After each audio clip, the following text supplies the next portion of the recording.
Chères Genevoises, chers Genevois, comme d'habitude, j'ai l'immense plaisir de vous accueillir chez Servetien.ch pour l'analyse. Servetien.ch. Il y a des clubs qui ont des traditions.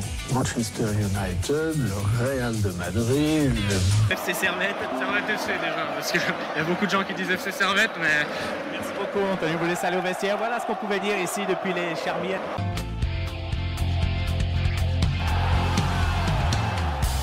Camarades Servétiens, bonjour, bonsoir et bienvenue dans ce podcast de l'analyse. Aujourd'hui, on est bien heureux de vous revoir et de faire cette analyse sur la victoire du Servette FC contre Lugano 4-1 au Stade de Genève. On va parler bien sûr du 11, du fil du match, des tops et flops. On va parler aussi des derniers matchs qui nous restent dans la Super League. Et on fera une preview sur l'avant-dernier match contre Lucerne. Pour ça, je ne suis pas tout seul et je suis bien accompagné, à commencer par ma droite, le collectionneur de maillots vintage, Rubens. Rubens, comment tu vas ? On est là, on va bien, très bien après la victoire d'hier, ça fait plaisir. Et toi ? Ça va bien. T'étais au stade hier ? Ouais, comme d'habitude. En tribune nord. Tribune nord, quart. Magnifique. En quart. Si on cherche. Ouais, il y avait ce débat de la dernière émission de où étaient assises les personnes. Ouais. Bidjan, lui, il préfère la tribune H, je crois. Ouais, la tribune H. Ouais, tout en haut, tout ça. Ouais. Bref, moi j'étais en presse pour couvrir le match tranquillement. Et à ma gauche, première chroniqueuse. Oui, première fois. Lisa qui nous accompagne pour ce podcast. Comment tu vas ? Exactement, très bien, avec justement une superbe victoire hier du Servette. Ça faisait plaisir à regarder. J'étais pas au stade, mais je l'ai regardé depuis la maison. Il faut des fois. Faut des fois lever le pied. C'est même mieux pour regarder des fois. C'est vrai. On voit mieux le match, des fois on ne loue pas les occasions. Ouais, parce qu'en tribune nord, regarder de l'autre côté, c'est pas compliqué. C'est vrai, c'est clair. Super, on va rentrer dans le fil du match. D'abord, on va commencer par le 11 que nous a proposé les deux équipes. Ouais, honneur aux perdants, on va commencer par Lugano. Lugano nous présentait un 11 un peu inédit, enfin il y avait des changements. D'habitude, c'est pas la même équipe qu'ils ont aligné contre nous d'habitude. On avait Ozigwe au but, à la place de Saipi. Je sais pas où est Saipi, mais on avait Ozigwe. On avait Ashdari en défense avec El Wafi et Papadopoulos. Au milieu, on avait Simigani, Bislimi, Girzgic, Doumbia et Zanotti. Botani en 10 et Vladi en 9. Très vite fait, on avait quand même deux cadres importants de Lugano qui étaient absents, Stephen et Saipi. Je sais pas à quoi c'est dû. J'ai pas trop suivi l'actualité de Lugano. Je sais pas si vous savez de votre côté. Non, pas plus d'infos. Mais c'est vrai que ça change quelque chose dans cette équipe, ces deux cadres. Ouais, surpris que les deux soient pas là, surtout Stéphane, parce qu'on sait que c'est un international suisse qui a de la qualité et qui peut faire la différence. Donc tant mieux pour nous. Ouais, tant mieux. Oui, non, je sais pas du tout non plus la raison de leur absence, mais évidemment, je pense qu'elle a manqué. Ouais, c'est clair. On a senti la différence entre Lugano qui est un peu sur une pente descendante depuis quelques matchs et ça va pas en s'arrangeant. Côté Servette, on avait Mal au but, Tsunemoto à droite, Séverin Baron en charnière centrale, Maziko à gauche, Doulin Konya au milieu, Antunes en 10, Steva à droite, Varela à gauche et Crivelli devant. Première question, est-ce qu'on est étonné de ce 11 ? Toi, Rubens ? Étonné, non. Baron qui redescend en défense centrale par rapport au match dernier où il était au milieu de terrain, à la place d'Adams, ce qui nous satisfait à peu près tous, je pense. Et non, pas particulièrement surpris. Écoutez ça, on savait qu'il allait pas jouer titulaire, donc... Ouais, Kuteza qui a fait sa visite médicale à l'AEK Athènes cette semaine. Donc, avec une photo qui tourne où il est déjà sur la pelouse avec le maillot et tout. Donc non, pas trop surpris, mais plutôt satisfait de voir ça. Le retour d'Antunes qui fait plaisir et qui fait du bien au milieu de terrain, donc voilà. Ouais. Et toi Lisa, surpris ou pas ? Oui, moi j'allais dire exactement la même chose. J'étais très contente du retour d'Antunes. Je pense qu'il a été vraiment décisif pour moi durant ce match. Contente aussi pour la titularisation de Varela, que j'ai trouvé très intéressante et puis bénéfique. Ouais. Et il enchaîne, non ? Ouais. Il enchaîne une deuxième titularisation. Non, c'est un 11 qui marche bien. En tout cas, ça a bien marché pour ce match-ci. On avait aussi beaucoup de retours de blessés. Magnin qui était de retour sur le banc, même s'il n'a pas joué. Sardanovic aussi. ce qui permet quand même d'avoir un effectif un peu plus fourni avec un banc plus intéressant. Un peu plus étoffé. Von Moos qui a repris l'entraînement aussi, Ouais, il me mais qui n'était semble. pas sur le banc. Hein. Non, pas encore. Ouais, Je crois pas pas encore. rétabli à 100%. Mais Et on a- effectivement, ça aide. Ouais. Et il reste encore Rouillé qui, je sais pas s'il reviendra pour la fin de saison. Ouais, ça paraît court. Hein. Et c'était peut-être l'objectif de revenir, quoi. Ok, on peut passer alors au fil du match. Un match qui a commencé très très vite avec 2 buts très rapides et 2 buts contre son camp en fait. Le tout premier, c'était une action qui était sur un centre de Doulin. Il y a le son de la SRF, attention. Sur un centre de Doulin, on a en fait c'était pour la direction de Crivelli. Et c'est Ashdari, si je ne me trompe pas, qui la met soi-même dans ses propres filets. Ce qui fait 1-0 pour Servette. Ça commence assez bien. On pensait tenir d'emblée un match à notre sens, mais 3 minutes plus tard, c'est une autre action de l'autre côté, Lugano, centre, et Tsunemodo qui laisse la main dans les filets. Effectivement, quand j'ai vu Servette marquer assez tôt dans le match, je me suis dit, on va prendre une bonne dynamique.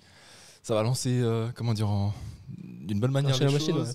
Voilà, on lance la machine, ça va pouvoir dérouler sur Lugano. Et au final, tu te fais vite égaliser sur un autre autogol. Ouais. Ouais, c'est assez surprenant. Je crois que j'ai pas vu un match avec 2 autogols aussi rapides. J'ai jamais vu ça, je crois. Non, je pense que franchement, les autogols, c'est difficile à prévoir, surtout 2 à la suite. Mais franchement, moi, j'étais pas sereine après le premier but. Déjà, parce que c'est un autogol. Et puis, souvent, Servette a tendance à se relâcher assez rapidement après un but. Et du coup, je me méfiais quand même de marquer aussitôt durant la rencontre. Et donc, ça mal pour un bien, finalement, du coup, qu'ils égalisent juste après. Oui, Parce que Servette se réveille. Oui, tout à fait, exactement. Mais non, c'est vrai que c'est... Enfin, ouais, deux autobuts à la suite, c'était un peu spécial pour débuter. Ouais, c'est clair. Mais comme tu as dit, ça permet à Servette de ne pas se créer un faux rythme, de ne pas s'endormir assez vite, puisqu'on va continuer à attaquer. Et c'est vrai qu'en face, j'avais l'impression d'avoir une équipe de Lugano fantomatique. Mais vraiment fantomatique. Et c'est rare de les voir comme ça. Je sais pas, vous, votre impression sur Lugano, mais...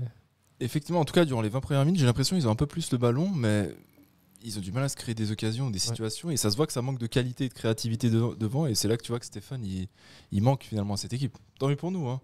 Ouais. Et ouais, comme tu l'as dit avant, Lisa, c'est vrai que si effectivement, il y a d'autres matchs où déjà on a reculé après avoir marqué un premier but, donc c'est vrai que c'était peut-être pas plus mal qu'on ait pris un but, donc ça leur a permis de réagir.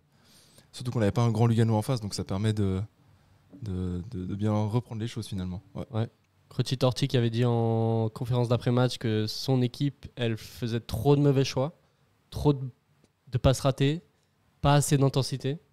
Et c'est finalement ce qu'on a senti. Hein, c'est finalement ce qu'on a vu. Ouais. Après, en soi, là, j'avance un peu dans le match, mais je trouve que la première mi-temps, on mène 2-1 à la mi-temps et on n'a pas non plus produit énormément. Ouais, c'est clair. Je trouve qu'on est assez bien payé d'avoir marqué 2 buts après cette première mi-temps. Ouais, parce qu'on peut y venir au deuxième but. C'est pas vraiment une vraie action, c'est plus une récupération de balle de Crivelli qui lance Varela à la limite du hors-jeu. Varela a quand même l'audace et la réussite de transformer ce face-à-face. Mais c'est vrai qu'il n'y a pas eu de grosses occasions, en tout cas en première mi-temps, pour Servette, pour reprendre l'avantage.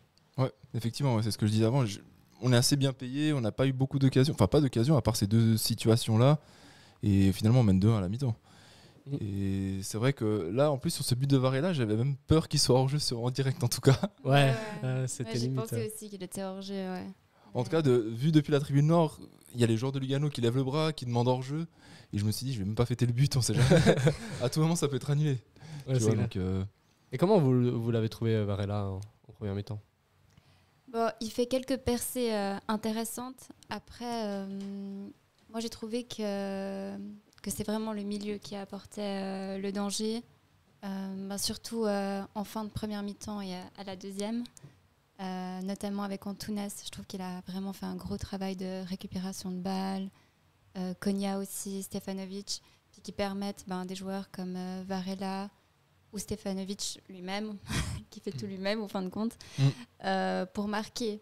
Mhm. Et, non, très bien. Enfin, il fait des bonnes percées. Mais je pense que la force de Servette en ce moment, c'est vraiment ce milieu de terrain. Ouais, c'est vrai. T'es d'accord avec ça, Roman? Ouais, je te rejoins tout à fait parce que moi, en soi, la première mi-temps de Varela, à part sur le but, je le trouve un peu discret. Et il a eu 2-3 situations où il avait le ballon, il pouvait provoquer quelque chose et j'ai trouvé que ça manquait un peu parfois d'impact ou de déséquilibre alors qu'il est là pour ça. Alors que quand Derek est rentré en deuxième mi-temps, on voit un peu plus de différence. Mais après, je trouve qu'en deuxième mi-temps, Varela, justement, il a provoqué un peu plus de danger qu'en première. Ouais, c'est vrai. En tout cas, il était très, très vif sur son côté. Encore jeune, donc encore beaucoup de progression à venir pour ce joueur. Hein. Donc, mais en tout cas, beaucoup de bonnes choses à observer déjà. Mais c'est vrai que je te rejoins sur l'avis du milieu de terrain. Ça fait plaisir de revoir Antunes en pleine forme parce que ça permet vraiment au milieu de terrain et à la créativité de Servette en général de progresser parce qu'on pose plus le ballon, on est plus précis et on est plus dangereux finalement devant. Ouais, Ce milieu de terrain. c'est ça qui m'a fait plaisir, moi, en fait. Notamment justement avec le retour en force de Antunes, revoir justement cette créativité. Ce beau match, ce beau jeu que Servette a l'habitude de proposer et qui a vraiment manqué lors des derniers matchs. Ouais, c'était un peu la critique envers Eberle ces derniers temps, il manquait le beau jeu, quoi. Ouais, effectivement. Mais c'est vrai qu'Antunes, moi qui n'étais pas fan particulièrement au début de ses premières saisons, là depuis 2 ans maintenant, il est indispensable. Et quand il est là au milieu de terrain avec Konya et surtout avec Doulin, enfin surtout avec Konya, mais aussi Doulin qui soutient, c'est que techniquement c'est facile, quoi. Ils se font des passes en première intention, sans contrôle, et ça combine très très bien. Ouais, et du coup ça facilite la construction du jeu. Ouais. Ce trio-là, moi je l'aime beaucoup aussi. On a en fait Doulin qui va vraiment aller chercher le ballon et il cravache, il va de droite à gauche, il se bat, Il va partout. il est physiquement imposant et tout. Et ça permet à Konya de souffler un peu plus, de moins aller chercher ses ballons, de plus se concentrer sur son jeu de passe. Et devant, il y a Antunes aussi qui permet de créer les occasions. Donc les trois en fait se complètent assez bien. On a vraiment une complémentarité des 3 milieux de terrain qui permet à Servette de jouer bien, quoi. Et en plus, Konya a repris son poste de numéro 8 de box-to-box. Et moi, je le préfère largement à cette place-là. Numéro 10, je trouve qu'il est beaucoup trop haut. Il est souvent dos au jeu.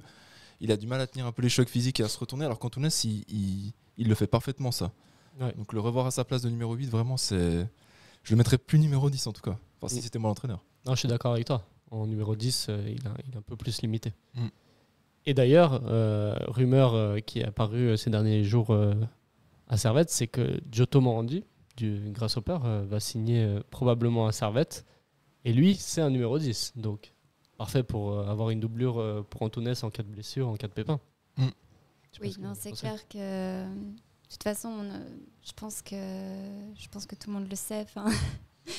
On a besoin de renfort. Je pense que c'est vraiment ce qui a manqué cette saison pour avoir le titre. C'est le manque de profondeur du banc. Dès qu'il y a un blessé, on se retrouve dans des situations vraiment difficiles. Donc, c'est toujours bien, même si Antunes performe énormément en ce moment, d'avoir un plan B. Ouais, surtout qu'il est souvent blessé quand même, Antunes. Régulièrement, malheureusement. Malheureusement. Après, Morandi, je sais pas s'il est... Après, on dévie un peu, mais est-ce qu'il peut jouer sur l'aile ou pas? Je connais pas bien le profil.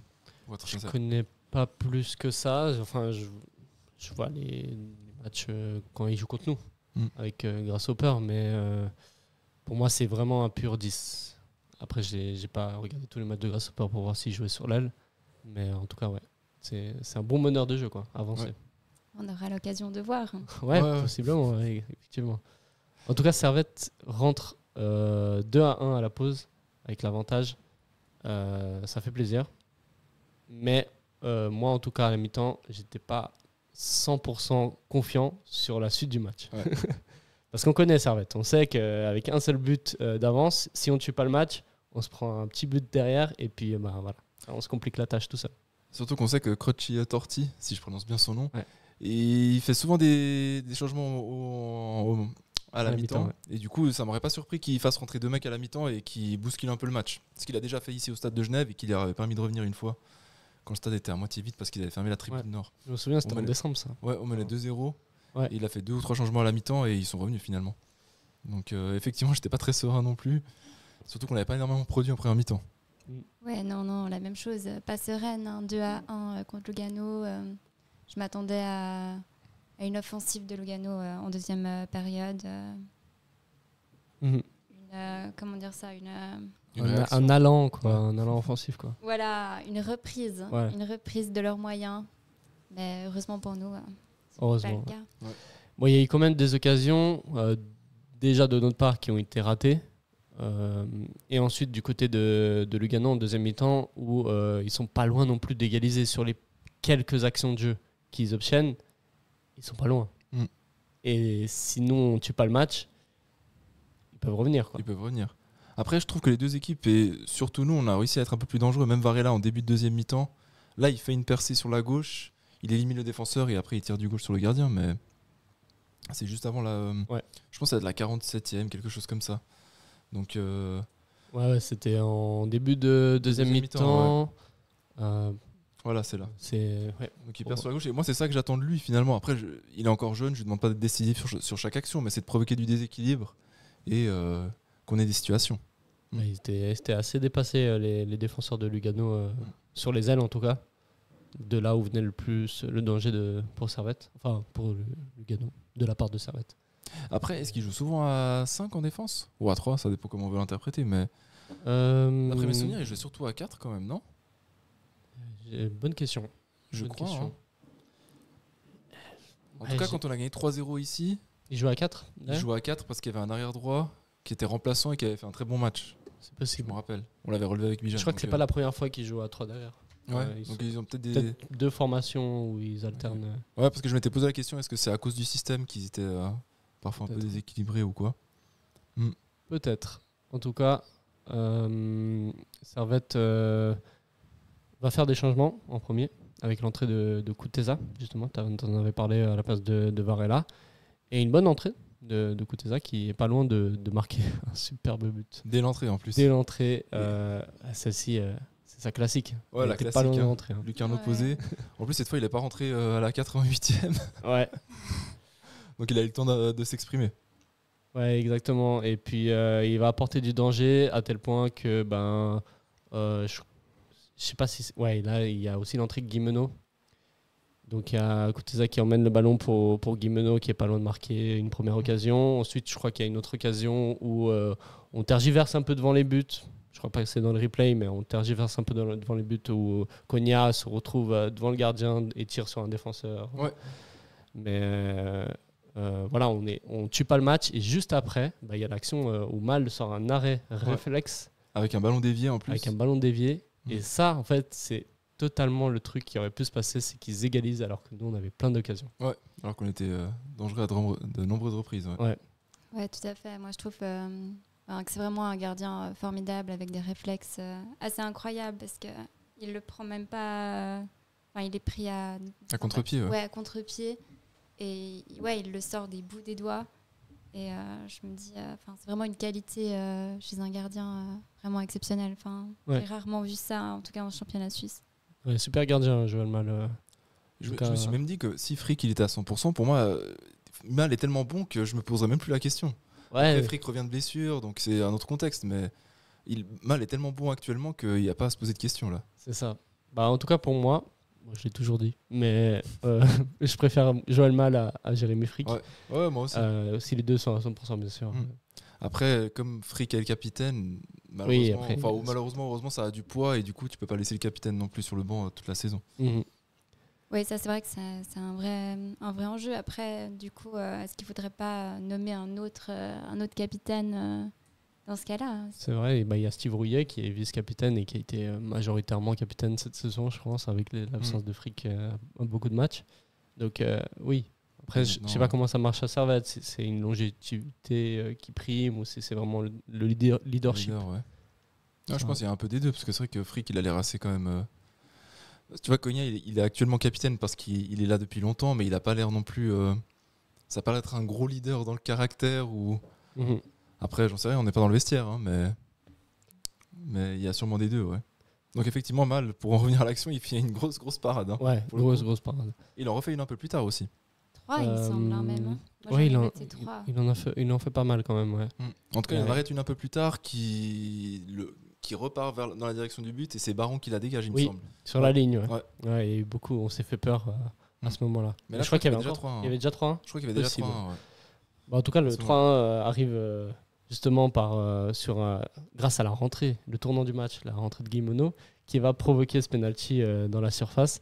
Un penalty, franchement, le défenseur de Lugano, c'est très stupide de sa part de charger l'attaquant dans le dos alors que il n'allait pas l'avoir, Non. Guillemono, de la tête. Bon, en tout cas, vu depuis la tribune nord, pour moi, il s'était même laissé tomber. Après, c'était en direct, mais le ballon, il avait l'air là vachement haut. Ouais, Il avait l'air de partir vraiment au 3e poteau. Ouais. Moi, je me suis dit, de nouveau, je me suis dit typique. Enfin, c'est tant mieux, quoi. C'est du beau jeu de Guillemono.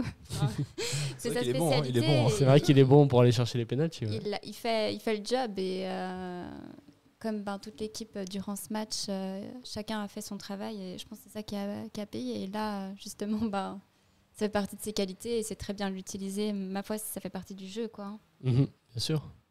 Ouais, pour moi, c'est vraiment stupide de la part du défenseur quoi, d'aller charger Oui. Guillemono là. Ouais. Oui. Après, c'est ce que je dis souvent, mais si tu siffles ce genre de contact, pour moi, tu peux en siffler plusieurs dans le match, des penalties. Parce que si tu vas chercher sur tous les coups francs, les coups de pied arrêtés, etc., les corners, tu peux trouver facilement plusieurs situations comme celle-ci avec des poussées, etc. Mais Ouais. tant mieux pour nous. Hein. Bien sûr. Mais C'est il faut pas- un ouais. talent de Guillemono pour Oui, vraiment se rouler par terre, écarter les mains et puis... Non, il joue bien le coup. C'est Ouais, vrai parce il qu'il y a des joue joueurs, bien, il tombe vraiment mal pour le coup. Lui, Lui, c'est ce don-là. Oui, parce que je pense que ça fait une différence. La manière dont tu tombes. Non, je pense que clairement... Oui, bien sûr. Il y en a c'est- qui savent en jouer, quoi. C'est ça, et on sait que c'est une de ses spécialités, et tant mieux pour Servette, et tant pis pour Lugano. Ouais.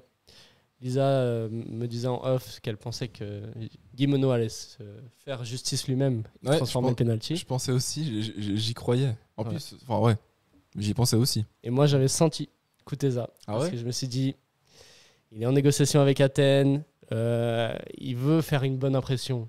Il est meilleur buteur de Servette actuellement. Il veut finir sur une bonne note.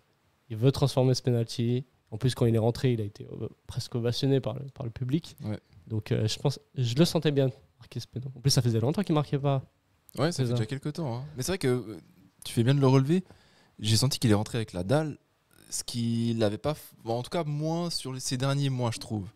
Ouais. En tout cas, depuis février-mars, je le sens moins. Peut-être que c'est aussi physique ou autre, mais là, en tout cas, ces 2 entrées-là, dimanche et hier soir, c'était Très bonne entrée, quoi. ouais, très très bonne entrée. Peut-être qu'il est un peu plus tranquille en sachant qu'il va jouer, qu'il est sûr de jouer quelque part la saison prochaine. C'est vrai que ça doit aussi peser un peu sur l'état d'esprit. Ouais. Mm. En tout cas, c'est Kuteza qui prend le ballon, qui va tirer le penalty et il est d'abord raté. Ozigwe sort un bel arrêt, mais ça revient directement sur lui qui transforme le but. Et tant mieux pour nous. Oui, non, tant mieux. Mais c'est vrai que j'aurais peut-être préféré que Guillemono le tire. Je pense qu'il aurait été capable totalement de le marquer.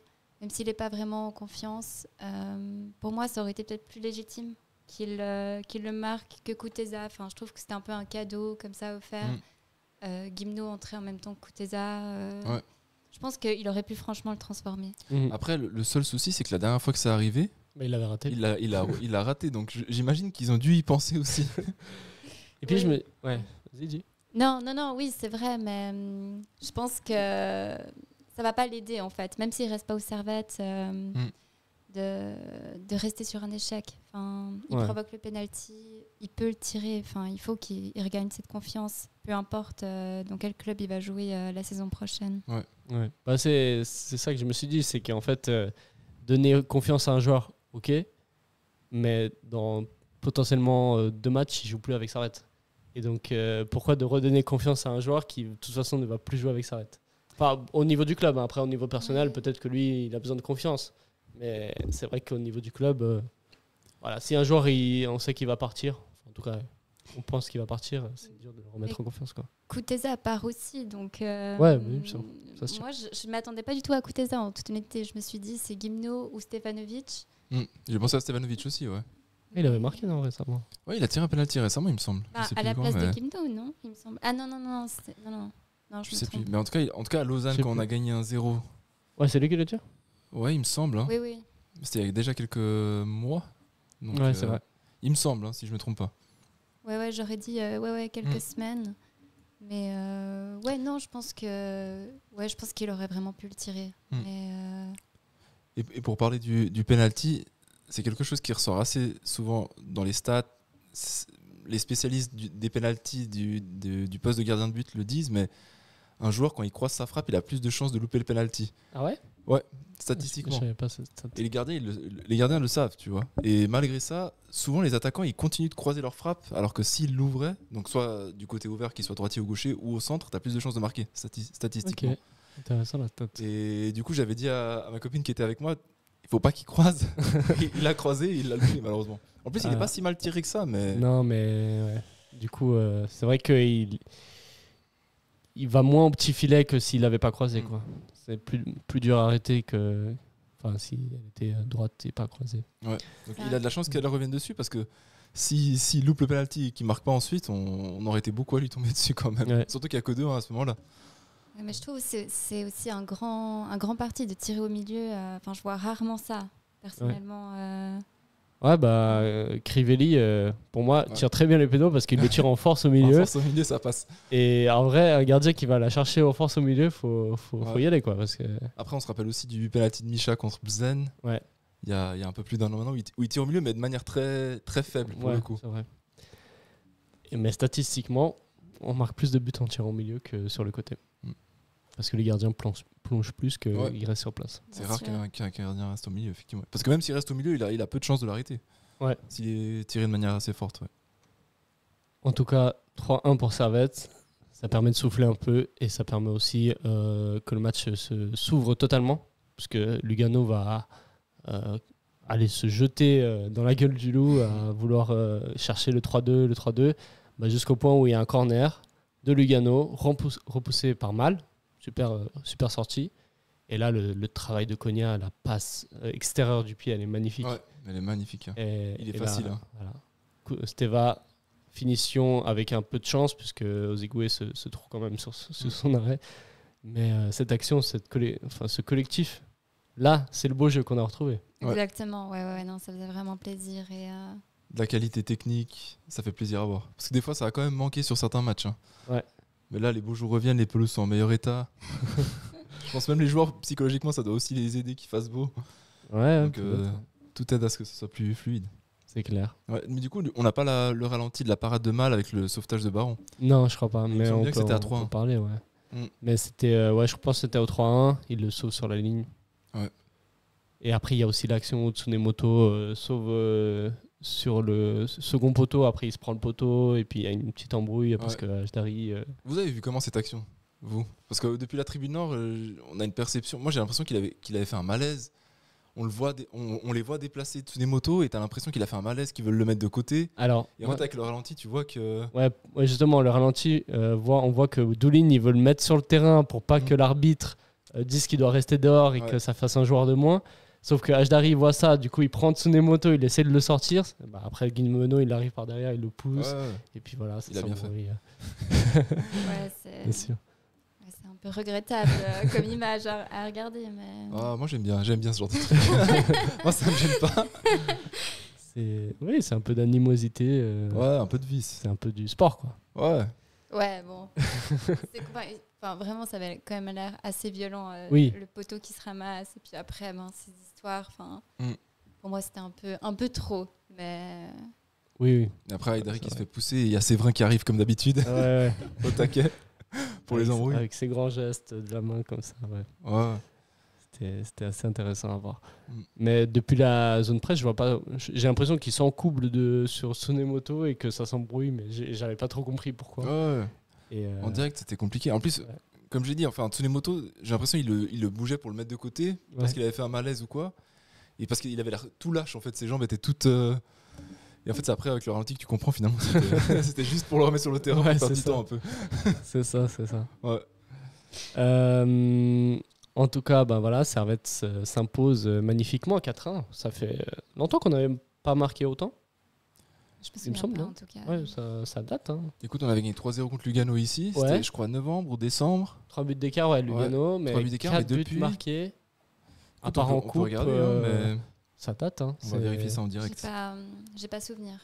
Ouais. En tout cas, ça fait plaisir. Ouais. Il n'y avait pas beaucoup d'influence. On était 7800 et quelques. En comptant les abonnements. J'aimerais dire que les gens ne sont pas venus parce qu'il y a eu la rousse qu'on s'est pris contre Bâle, plus le match nul contre IB. C'est vrai qu'un 0-0, c'est jamais plaisant à voir.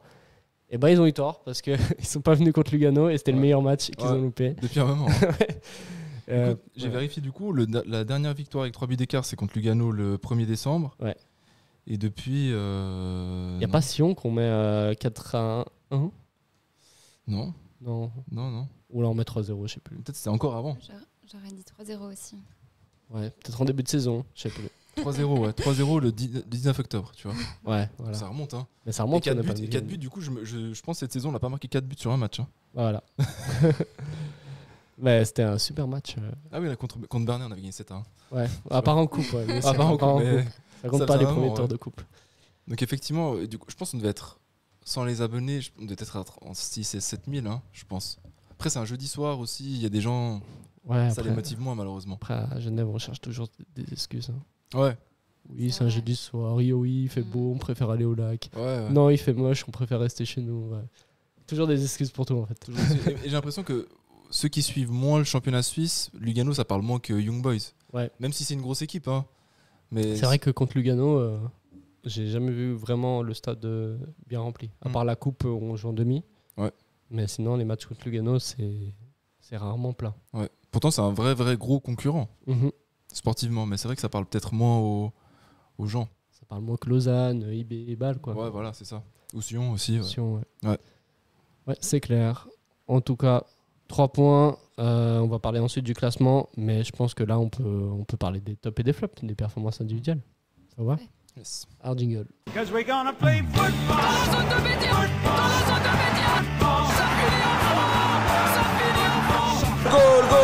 Goal pour le Servette FC. C'est comme quand on ramasse les cerises, on a un œil sur la cerise et puis un œil sur le panier. Voilà, il faut toujours plutôt regarder en haut. Promis, le jingle la saison prochaine, il n'y aura plus Bédia. Mais... ça fait déjà assez mal comme ça. Ouais. C'est qui devait le modifier ce jingle? C'est toi? Ouais. Ou c'est Bijan? Non, c'est moi. C'est toi? Non, Bijan, il doit faire le jingle de la Super League Time, mais ça fait un an qu'il en parle. Ouais. Je lui mets un peu la pression en live, comme ça, ça lui peut-être l'a forcé à travailler. C'est bien. Mais oui, le jingle sur Bédia va changer. Je m'engage. Saison prochaine, c'est le plus. Ok. Voilà. Ça sera qui? Ah, ça. Ça sera un joueur qui est encore un Servette la saison prochaine, s'il te plaît. Voilà, attendre la fin du mercato. Pas Crivelli, pas coûter ça. Pas coûter ça. Parce qu'il y a des risques après qu'il signe à IB et qu'il marque contre nous. Ouais, on sait jamais. Non, c'est clair. Top et flop, on va commencer par peut-être le plus dur à donner. On va parler des flops. Est-ce que dans ce match, il y a une performance individuelle qui vous a déplu côté Servette? Parce que c'est facile de côté Lugano. Pas le droit de dire l'influence non plus. Ça, on les connaît. Servette. Alors, c'est difficile à dire. Franchement, ils ont tous très bien joué. Après, si je devais incriminer quelqu'un, ça serait Tsunemoto. Pas pour l'autogol. Ouais. Il n'y peut rien, franchement, sur l'action. Mais je l'ai trouvé un peu en dessous de ses capacités. Un peu parfois en retard sur les balles derrière, pas très sûr. Ouais, c'est comme ça un peu depuis quelques matchs. Et ouais, ce match, je le pointerai lui, mais après, je dirais pas que c'est un gros flop. Hein. Un petit flop. Par rapport aux autres, il était légèrement en dessous. T'es d'accord avec ça, Robin?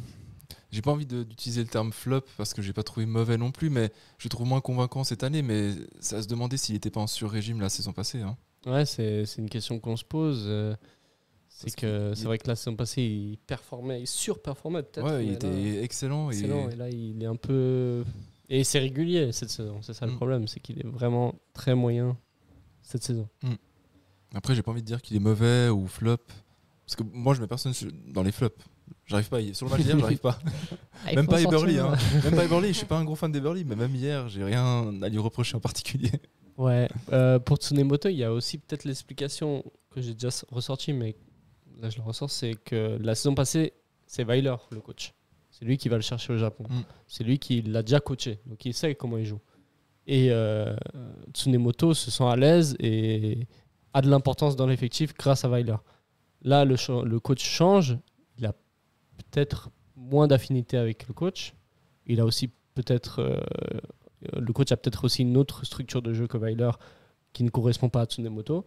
Et ça le fait péjorer dans ses performances.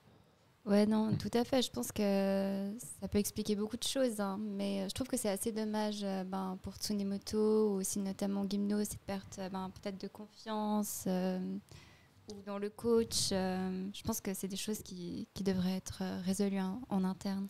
C'est vrai que Guimeno, autant la saison passée, il était sur le banc, mais il était quand même utile régulièrement, autant cette année, il a été très très mal géré, j'ai l'impression. Ouais, assez fantomatique. On l'a... Et hier, ça va vraiment encore. Hein. Et hier, c'est même un de ses meilleurs matchs. C'est dire. Parce qu'il a la situation là où il essaie de dribbler les gardiens, il a l'action du penalty, il a assez bien combiné encore, mais...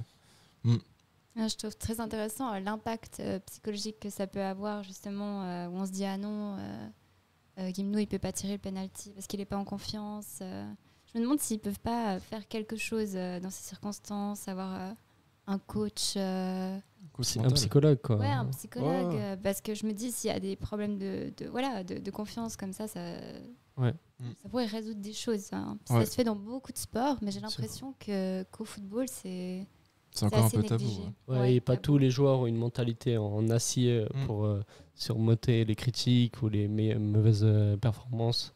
Il y a des sportifs qui, ils ont une abnégation où quand ils performent pas, ils se donnent à fond et ils performent, jusqu'à performer. Et puis il y a d'autres joueurs qui, comme Guimeno, c'est vrai qu'ils sont dans une spirale négative et en fait, mal jouer engendre des mauvaises performances qui engendrent ensuite moins de risques et plus d'erreurs, etc. C'est à ce moment-là où il faut pouvoir se retourner vers quelqu'un, en fait. Ouais, bien sûr. Changer ça. Et le problème, c'est que là, je pense qu'il ne sait pas comment y arriver, en fait. Ouais, mais j'ai l'impression qu'il a été mal géré, Guimeno. Du début à la fin. Enfin, du presque début à la fin. Parce qu'il a été mis à la cave. Là, ça faisait un certain temps qu'on ne l'avait pas vu. Hein. Il n'a pas le soutien du coach. Il n'a pas le soutien des supporters. Il n'a pas... C'est dur de trouver une motivation à performer derrière tout ça, quoi. Ouais.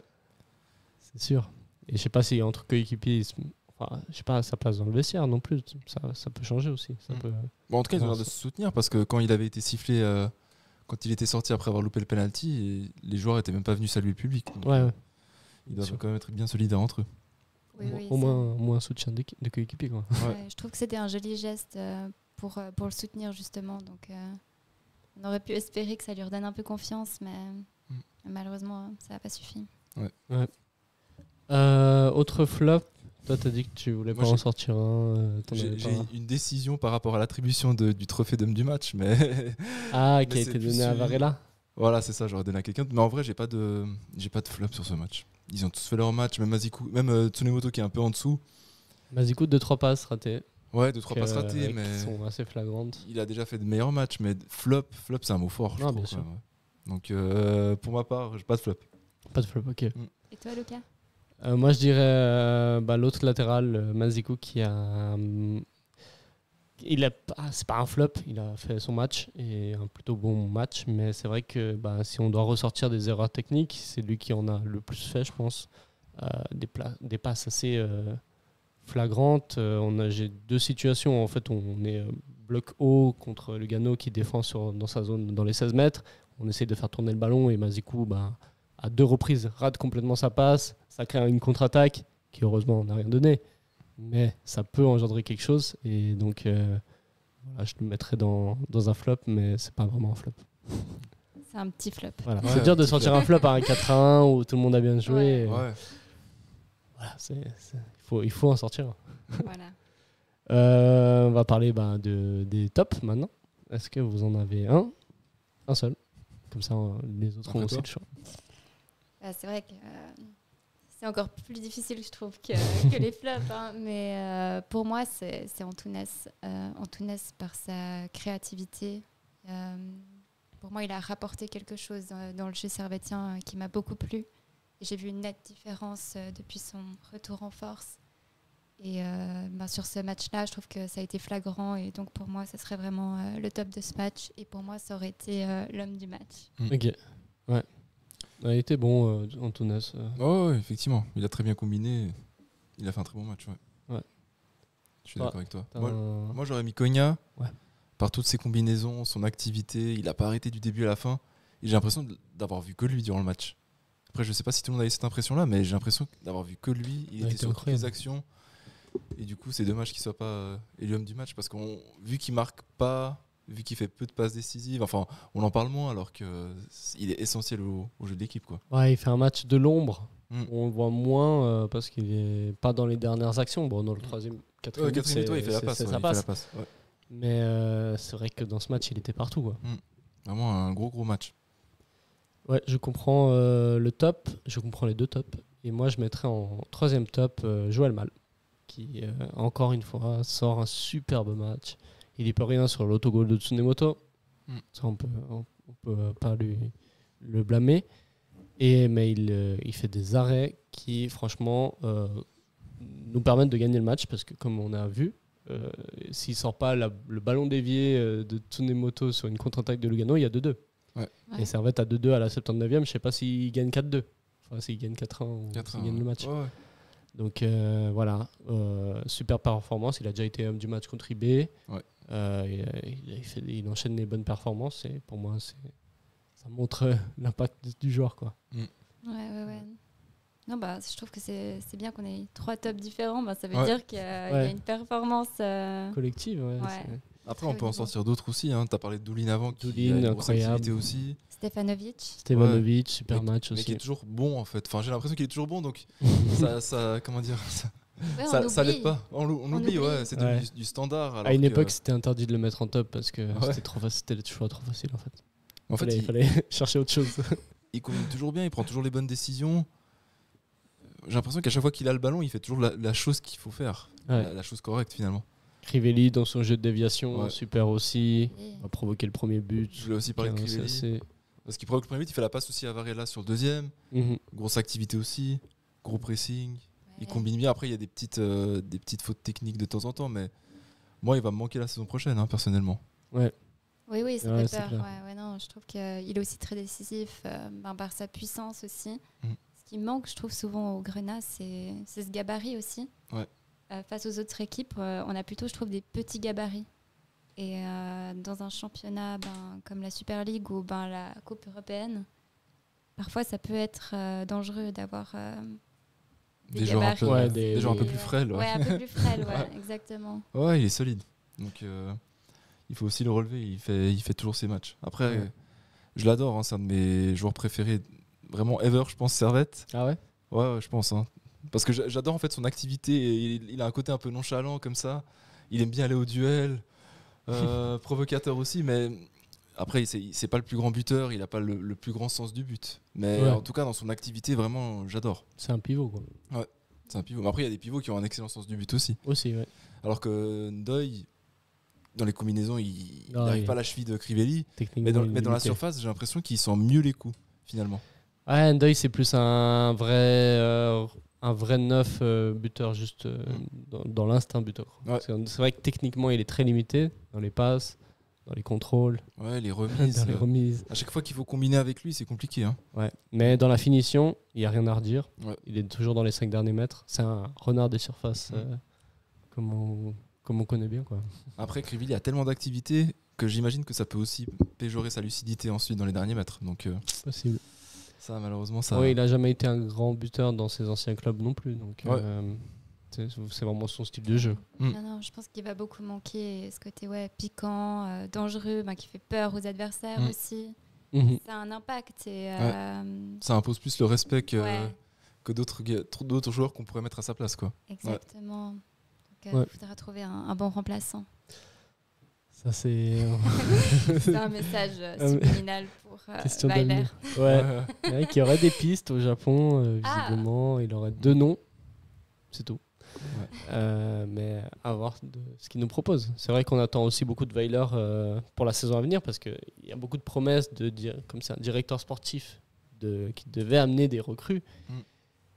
Et on fera le bilan en fin de saison, mais pour l'instant, les recrues, c'est pas trop ça. On a la moitié qui ne joue pas, qui sont des prêts à option d'achat où on va pas lever l'option parce que soit ils n'ont pas assez joué, soit ils n'ont pas été performants. Il y a des recrues où on se demande pourquoi on les a recrutés. Et, Le numéro 7. par exemple. Ouais. Mais voilà, mais encore Ben Yangba, ça va, c'est pas le pire, mais pour moi, par exemple, Nongué, on le recrute. Ouais, effectivement, j'avais oublié, tu vois. Il joue pas. Il joue plus. Ouais, pour des soucis de comportement, j'entends, mais ça, on le savait déjà avant de le recruter. Les soucis de comportement, c'était à 3, c'était la même chose. Mais bref, il y a plein de questions. Kazim Adams, on le recrute, et au final, cette saison, c'est. Ouais. Non, c'est une catastrophe. Hein. Pour moi, ce mercato, c'est une catastrophe. Hein. Je m'attendais à mieux en hiver. Ouais. Au final, rien. Non, rien du tout. Parce qu'autant l'été passé, vu qu'il est passé du poste d'entraîneur au directeur sportif, il n'a pas eu le temps de préparer correctement la saison. Surtout qu'une saison prochaine, ça commence à se préparer dès ce printemps pour la saison suivante. Donc il a des circonstances atténuantes vu qu'il était entraîneur. Mais effectivement, depuis en janvier, il n'y a pas eu grand-chose de décisif. Et par contre, cet été-là, il n'a pas d'excuses. Hein. Non, il n'a pas d'excuses. Il a eu le temps de travailler. Après, on a de la chance justement d'avoir des bons jeunes dans l'académie qui font le job. Donc heureusement qu'il y a une bonne formation au Servette, parce qu'autrement, je pense que ça serait compliqué. Enfin, sans Varela, par exemple. Varela, Ouattara. Voilà, ça serait vraiment... Qui sait qu'on mettrait, quoi, finalement. Qui sait qu'on mettrait à ce poste-là si... Effectivement, ouais. Ça serait compliqué. Ou sinon, tu vois que les joueurs sur qui on compte le plus, c'est ceux qui étaient déjà là avant, qui sont là déjà depuis un certain temps. Ça fait 5 saisons à Servette, c'est le même squelette des mêmes joueurs qui sont là depuis tout le temps et qui font le taf, quoi. Ouais. Qui sont plutôt jeunes, et puis Kuteza et Crivelli qui partent, c'est quand même un peu inquiétant. Ouais, effectivement. Je me demande qui c'est qui vont aller chercher. Hein. Ouais, on verra bien. On a eu un premier nom, Giotto Morandi, on verra ensuite qui ça pourrait être. Mais ça, c'est des questions d'avenir. Il y a Van Moos dont on n'a pas parlé, parce qu'il est blessé, on l'a oublié. Mais... Van Moos fait une bonne saison quand même, je trouve, même s'il se blesse effectivement, en mi-saison. Enfin, il a montré de belles choses. Ouais. Il peut être utile, ouais. Après, il avait ce passé où il était déjà quelqu'un qui se blessait beaucoup. Là, il a fait quand même une bonne première partie de saison où il ne s'est pas blessé. Après, il a pas beaucoup de chance puisqu'il se blesse en décembre. Et quand il doit revenir en janvier, il se reblesse à l'entraînement. Ouais. Là, ça lui a prolongé jusqu'à fin avril. Mais voilà, c'était une grosse blessure. Mais c'est vrai que lui, pour le coup, il avait quand même montré... c'était une recrue l'été passé, il a quand même montré des choses intéressantes. Ouais, peut-être le seul. Ouais, effectivement. Voilà. Est-ce qu'on a une autre mention honorable pour ce match même dans les remplaçants, dans les... Non, écoute, pour ma part, en tout cas, le reste ils ont fait leur match, un bon match. Okay. Hein, c'est vrai, Baron, sans plus, Doulin, enfin... C'est vrai, c'est ce qu'on dit en fait.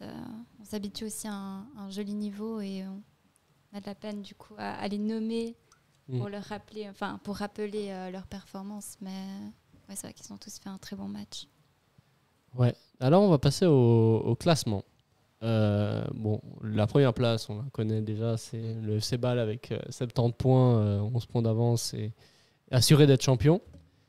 Mais ensuite, les matchs de hier ont permis aussi de consolider quelque chose d'assez important pour Servette, c'est les places européennes. Ouais. Parce que Servette est assuré de jouer l'Europe la saison prochaine. Et de finir en top 3. Ouais, et de finir dans le podium. Ce qui est une très bonne nouvelle pour le club. Et mais maintenant, il faut se poser la question si on va finir deuxième ou troisième. Je rappelle juste les matchs de hier. Young Boys s'est imposé contre Lucerne, ce qui nous a fait assurer le podium, parce que Lucerne est maintenant trop loin pour nous dépasser. Et Bâle a battu Lausanne 3-2. Mardi. Donc les 3 premiers se sont opposés contre les 3 derniers, ce qui a creusé un écart entre eux. Ça fait que du coup Servette, il nous reste 2 matchs contre Lucerne et contre Lausanne. Et justement, la question de est-ce que finir deuxième ou finir troisième, elle est importante parce que je vous explique les 3 possibilités. Première possibilité, Bâle s'impose contre le FC Bienne en Coupe de Suisse et donc redistribue les places en compétition européenne. Ce qui fait que si Servette finit deuxième, il jouera, comme la saison on a fait contre Genk et les Rangers, le deuxième tour de qualification pour la Ligue des Champions. Si on perd ce tour, on va ensuite en Europa. Si on perd en Europa, on va en Conference League. Si on perd en Conference League, on n'a pas de phase de Ligue. C'est ça, c'est qu'on passe du deuxième tour de la Ligue des Champions au troisième tour de l'Europa League, du troisième tour de l'Europa League au barrage de conférence et après voilà. Ok.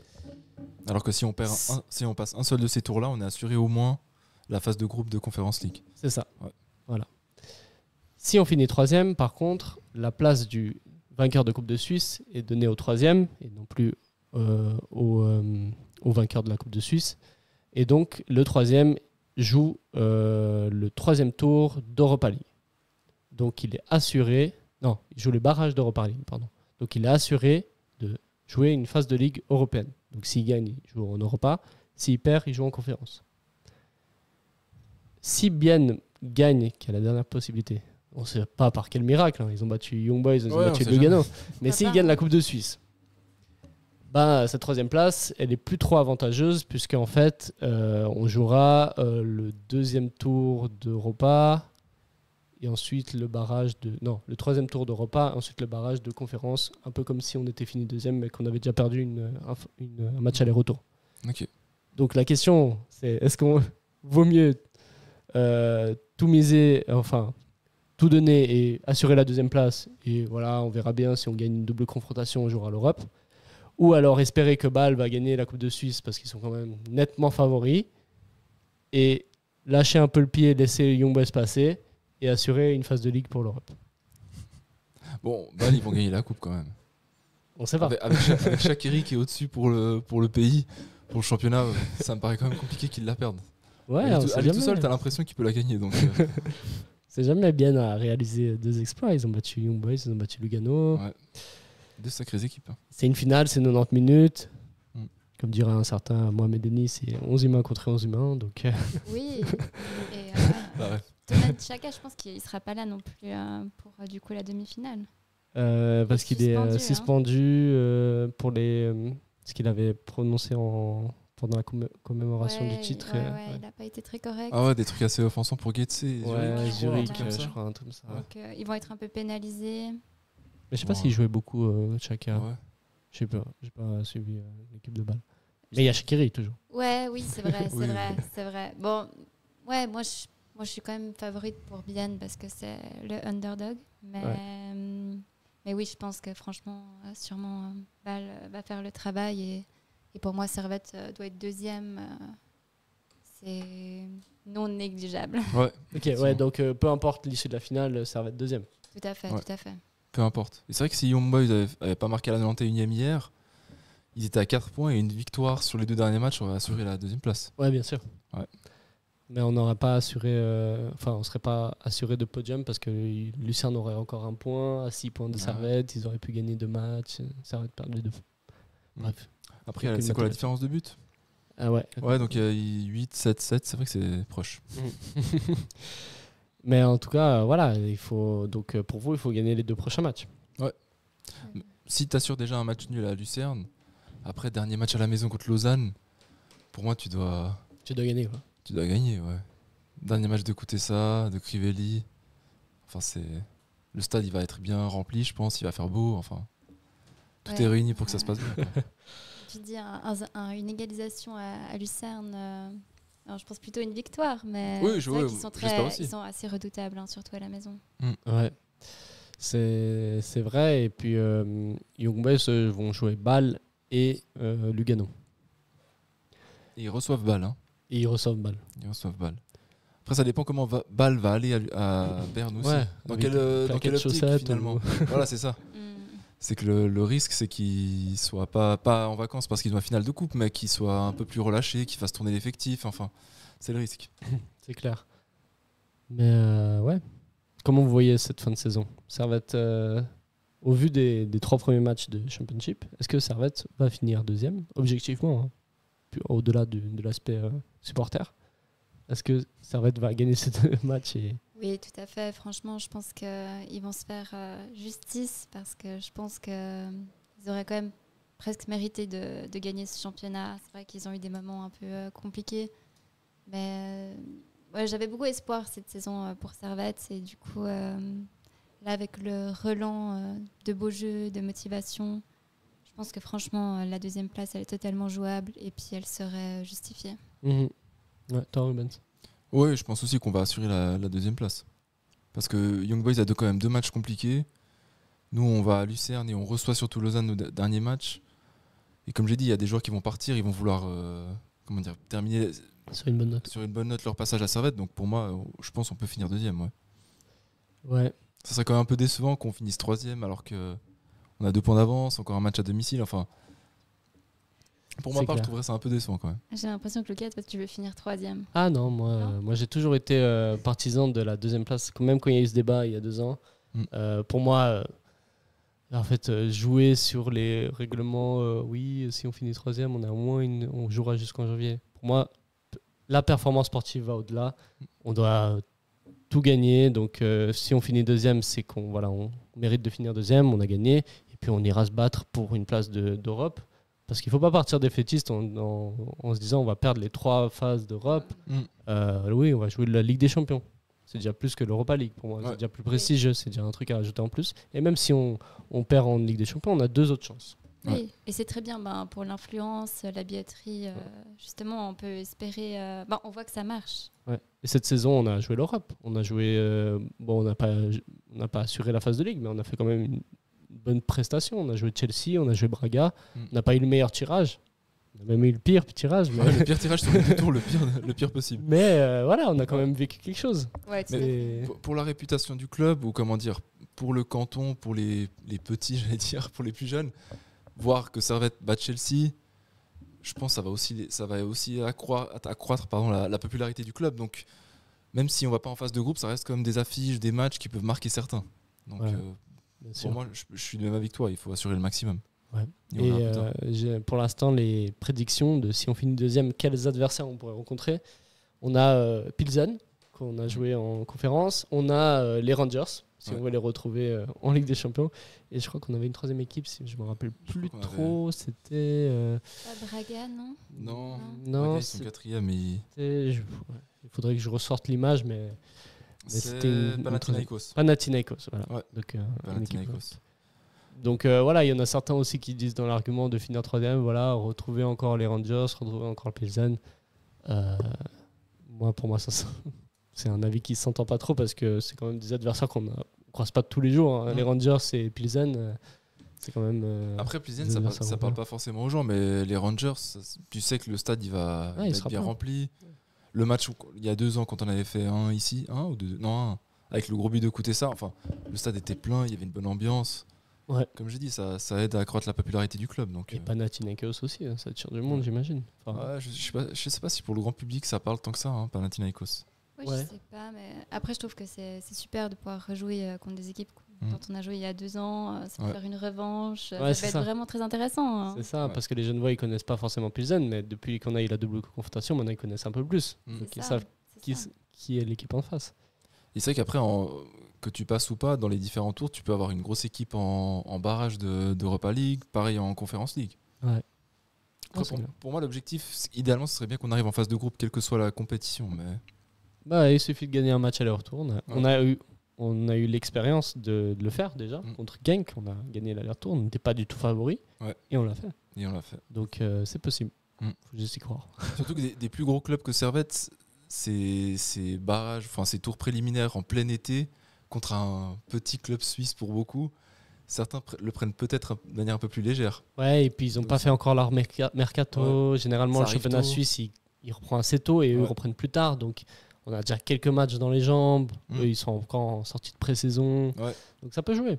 Ça peut jouer, ouais. J'ai l'impression que quand même l'Europe se méfie de plus en plus quand même des clubs suisses, de Servette. On entend un peu plus parler justement par leur performance du championnat suisse. Donc non, je pense pas qu'ils vont quand même nous prendre de haut. Je sais pas. Moi, en tout cas, moi qui suis d'origine portugaise, tu parles du championnat suisse au Portugal là-bas, ils le considèrent pas. Ah ouais, Bâle a eu des belles épopées en Europe. C'est quand même un gros nom. Je pense que Bâle arrive en Ligue des Champions. Il a déjà une meilleure réputation que IB. Ouais, ça c'est vrai. Quand les adversaires vont à Bâle, ils connaissent Bâle. Alors que IB, voilà, c'est IB pour l'instant. Mais quand ils voient, je pense Lugano, Servette. Non, Lugano, Servette un peu plus quand même, parce qu'il y a quand même un historique. C'est un grand club suisse. Dans les années 90, c'était assez performant. Ça faisait pas mal de phases d'Europe. Ça allait quand même assez loin. Différents tours et tout. Ouais, c'est vrai que moi je discute souvent avec des Français et c'est vrai que d'abord c'est Bâle, Young Boys qui sort, mais troisièmement c'est Servette et franchement ça fait plaisir quoi. Donc moi je pense qu'on va de moins en moins, en tout cas j'espère, être pris de haut et Et peut-être que c'est un désavantage en fait. Ah ouais, bah s'ils nous prennent tout le temps de haut, bah on est toujours l'outsider et on peut toujours surprendre. Alors que s'ils nous prennent au sérieux, bah après ils peuvent nous mettre des gifs, quoi. Voilà, c'est ça. mais s'ils nous prennent de haut, nous, on sait que l'équipe elle est prête pour ce genre de tour préliminaire et qu'ils vont donner le maximum. Enfin, c'est le défi du début de saison, donc il y a de quoi les surprendre aussi. C'est clair. Parce que je pense quand même que Genk, on les a passés, mais le Genk, si on les avait joués 2 mois avant, on serait pas passé parce qu'ils étaient quand même bien plus performants que quand on les a affrontés, quoi. Ah oui, bien sûr. Bah oui, ils sont, comme j'ai dit, pré-saison, mercato, ils n'avaient pas encore les recrues. Il y en a, ils étaient sur le départ. Ouais. Voilà. Comme Trésor, là, qui jouait, c'était Trésor, non il jouait à Genk. L'ailier ? Non. Ouais, l'ailier, ouais. Il faisait du mal, mais en fait, comme il était en rumeur de départ, il avait commencé sur le banc et il avait très peu joué contre nous. Et du coup, c'était tant mieux pour nous parce que c'était leur meilleur joueur. Et il n'a pas trop joué. Ouais. Et donc voilà, donc ça peut changer aussi par rapport à ça. Ok, donc on va finir sur le dernier point, la preview contre Lucerne.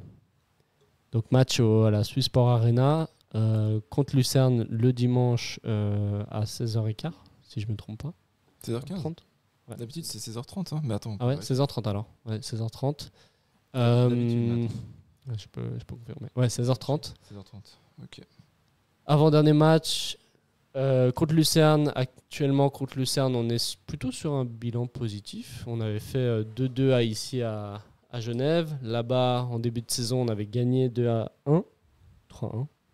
Au tout début de saison, c'est le premier match de la saison. Et puis, on a affronté que 3 fois. Non, 2 fois 3 fois faudrait que je revoie. On va peut-être vérifier ça. Mais je crois qu'on est sur une victoire, 2 matchs nuls ou 2 victoires, 1 match nul. En tout cas. On a gagné le 21 avril, on a gagné 2-1 ici. Ouais. Ensuite, 31 octobre, on a fait 2-2 ici. 2-2, voilà, ouais. Et le 21 juillet, on a gagné 2-1 là-bas. 2-1, voilà. Ouais, donc on a joué. Ah, donc on les reçoit 3 fois pour le coup. Non, parce qu'on va là-bas. Ah oui, voilà, bah ouais, pardon. Donc ça fait 2-2. Donc voilà. Plutôt sur un bilan positif. Lucerne qui est sur une série un peu mauvaise, puisque sur 2 défaites et un match nul dans cette phase de Championship Round. Comment vous sentez ce match ? Moi j'ai peur un peu. J'ai un peu peur de cette équipe. Hein. Elle va se battre. Hein. Elle va se battre pour ses places européennes. Et je sais que c'est vrai que cette année ça a été, mais il y a quand même eu parfois des difficultés avec Lucerne. Et chez eux, ils sont assez redoutables. Donc je me méfie un peu de ce match, en toute honnêteté. J'ai un peu, pas un mauvais pressentiment, mais il va falloir faire attention. Ok, ouais, je comprends. Je comprends, des fois, Lucerne peut être très chiant à jouer, surtout chez eux. Toi, Rubens ? J'ai du mal à prévoir quoi que ce soit. Enfin, j'ai l'impression que dans ce championnat, tout le monde peut battre n'importe qui. Ouais. Donc, ça va, t'as pas montré non plus une fiabilité régulière à chaque match. Donc, pour moi, si on fait match nul là-bas, c'est déjà pas mal. Servette est super fort à l'extérieur. C'est une des meilleures équipes à l'extérieur. C'est vrai, ouais. À domicile, très mauvais, mais en tout cas cette saison. Mais ouais, à l'extérieur, ils sont bons. Donc, à part contre Bâle. Toi, tu vois quoi ? Moi, je vois quand même une victoire. Je vois quand même une victoire parce que je sens Servette sur une bonne dynamique. Après la défaite contre Bâle, il y a le match nul contre IB. Au moins, on l'a pas perdu. Donc, on a quand même reconstruit derrière. Super match contre Lugano. Et face à Lucerne, je pense que Servette a les armes, et surtout avec le retour des blessés, de fournir une bonne prestation. Il reste 2 matchs dans la saison. Je pense qu'ils vont tout donner pour consolider cette 2e place. Et pour moi, je vois quand même une petite victoire.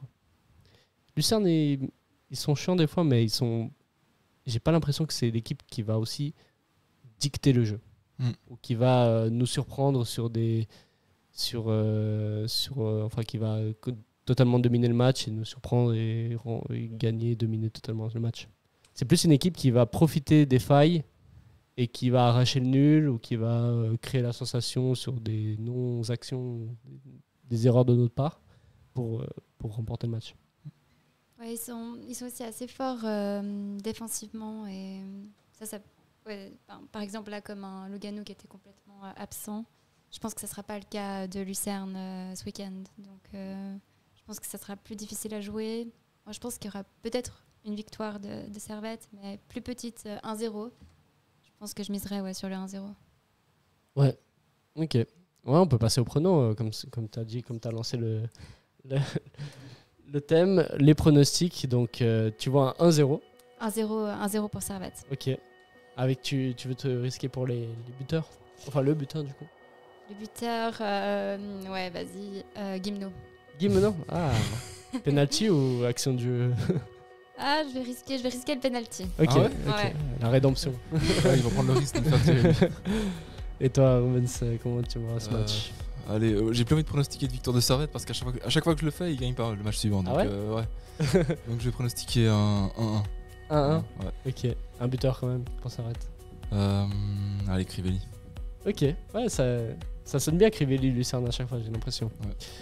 Et ben moi je vois une victoire 2-1 de Servette avec des buts de Steva et Endoy. En fin de match, il rentre, il marque son but. Tout le monde est content. Pas mal. On assure la deuxième place et puis tout se passe bien parce qu'IB derrière il perd contre balle. Voilà, c'est mon pronostic. En plus, tu pronostiques d'autres matchs du Ouais, je pronostique tout. Il a tout calculé, Ouais. c'est bon. C'est bon, vous pouvez déjà prendre vos billets pour la finale de la Champions League la saison prochaine, ça sera Servette qui va jouer. Voilà, prenez vos billets pour l'Écosse, on est là. Pour le mois d'août. Non, les juillet même, ça. Ok, très bien. Bah, merci en tout cas d'avoir participé à cette émission. Merci à toi. Merci à nos auditeurs et à nos téléspectateurs d'avoir suivi cette émission. On se retrouvera du coup lundi. Ça sera Bidjan à l'animation pour le match contre Lucerne. On verra si nos pronostics ont marché ou pas. Et n'hésitez pas surtout à commenter, à partager, à liker. Ça nous fait toujours très plaisir de vous lire dans l'espace commentaire et d'y répondre. Et puis n'hésitez pas à partager, ça nous montre votre soutien et ça nous fait aussi beaucoup du bien pour le développement de notre émission et de notre association. Développement, référencement sur les réseaux, n'hésitez pas. N'hésitez pas. Même si vous n'êtes pas d'accord. C'est ça. Et voilà, sinon je vous souhaite un merveilleux week-end et rempli de victoires pour vos clubs respectifs ou pour Servette. En tout cas, voilà. Allez, Servette. Et sur ce, allez Servette. Allez, Ciao, Servette. ciao et à lundi.